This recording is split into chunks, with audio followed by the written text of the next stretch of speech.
just want to introduce myself. I'm Leon Knight, and I'm a physical therapist, and I'm happy to have with me Megan Carber. She's a registered dietitian. The reason why we wanted to do this conversational/blog was because I think there is a way to integrate both. So what I found with rehab, or what I'm always trying to find, is what is the quickest, most effective way for someone to rehab an injury. So we come up with all these activities and exercises, but I think sometimes there's something missing.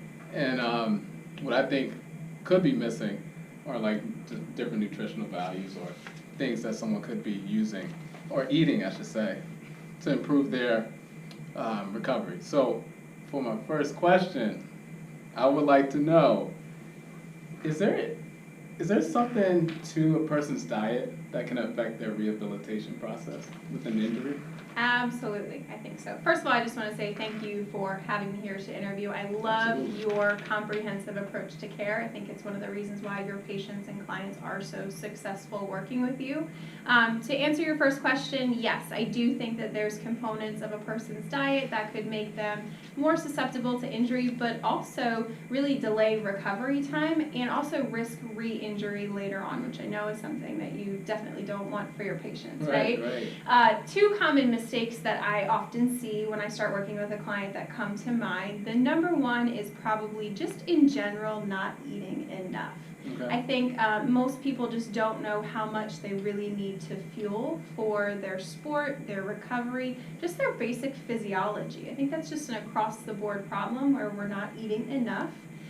Number two is probably not enough of the right things, right? Okay. So our quality and our composition just isn't there. One thing I love to, analogy I love to use, I love analogies. All right. You get to know me because I That's think fine. It's an easy way to remember. But if you envision the site of injury like a job site, right? Okay. So the nutrients that we eat, the nourishment we get breaks down into those nutrients that create building blocks. And these building blocks go off to these job sites to repair and recover and help you get over your injury. Really, we have job sites going on all throughout our bodies all day long, but for our purposes, that injury site is its own job site. If you don't have a quality diet, if you don't have that right balance of carbs, protein, fat, and those little micronutrients, you're not going to have quality building blocks. So they're going to get shipped off to this job site, Okay. kind of make this sloppy wall, and that's when, prolonged recovery time comes into play, and that's when risk for re-injury comes into play too. Because if that wall isn't as strong as it could have been, you run the risk that you're going to get injured again, for sure. Gotcha. Yeah. So and if I understand correctly, which is interesting because when they come here, their building blocks are already, for whatever reason, kind of compromised. So the fact that if they're not receiving a certain amount of nutrition that you're going to go into more detail, then I'm already I'm already behind the 8 ball because I'm trying to build on unsteady foundation. Exactly, and that's where number one, not eating enough, becomes really concerning with injury. Because if you envision someone walking in your door, and you don't know, you don't get into those questions, but they're not eating enough, then they're injured, and depending on the severity of the injury or the acuteness, their nutrition needs now increase. Now they're in even more of a deficit that their body needs to try to make up for. So yeah, absolutely, they're kind of already behind the 8 ball. But with proper nutrition, they can build those quality building blocks and really maximize their results with you. Okay. Just kind of going off that leads me to my second question is, how does someone know the right amount of calories and the right composition of nutrients that they should be having today? Absolutely, that's a great question. So when it comes to how many calories should I eat, the gold standard is kind of to test your metabolism. We like to kind of say, test, don't guess, right? And I tested your metabolism before, you've experienced that yourself. But it's a 10-minute breathing test that's going to calculate your resting metabolic rate. So it tells me how many calories your body specifically needs at rest. I offer testing at our Mountain Island office here, also in Cornelius and several Charlotte locations around here. If you don't have access to metabolism testing machines, there are some predictive equations, but they're just that, they're predictions, right? So they plug in your height, your weight, your gender, your age, and it spits out an average metabolism. So it tells you, okay, Leon, this is how many calories your body burns at rest on average, and then you use that as your foundation to determine how much you should eat from there.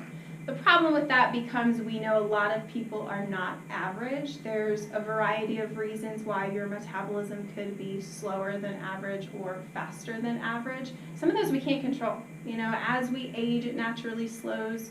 Women typically have a slower metabolism than men. Can't control that. Some of it's within our control. So with those proper diet changes or maintaining a good amount of lean muscle mass, your metabolism could be faster than that average equation. So quick answer, gold standard would be metabolism testing. If you don't have access, there are predictive equations. So Okay. Mifflin, St. George, Harris, Benedict, and then really work with a dietitian or nutritionist like myself to determine what's best for you. In terms of the macronutrients, those carbs, protein, and fat, we have AMDRs. They're acceptable macronutrient distribution ranges. So we know there's a certain threshold that we should be within when it comes to carbs, protein, and fat.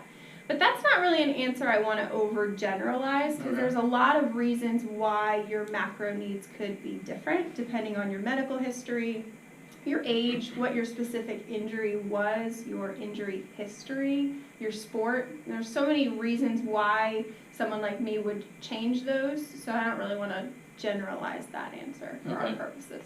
Well, just one quick question to go off that. Yeah. I'm going off script a little It's bit. okay. Should a person increase their amount of protein intake during a rehabilitation phase of a muscle to enhance their ability to kind of gain strength or to to help the recovery process? Yeah, absolutely. So I think that question, that's a great one to add in, and I think that goes back to those quality building blocks, right? I definitely think adequate protein, especially complete amino acid profiles, is very important for healing. So we know animal sources of protein, for example, give you a complete amino acid profile, whereas a vegetarian source gives you an incomplete protein. Doesn't mean your vegetarian clients or patients are going to take longer to heal or they're going to have more issues, just means they need to be more strategic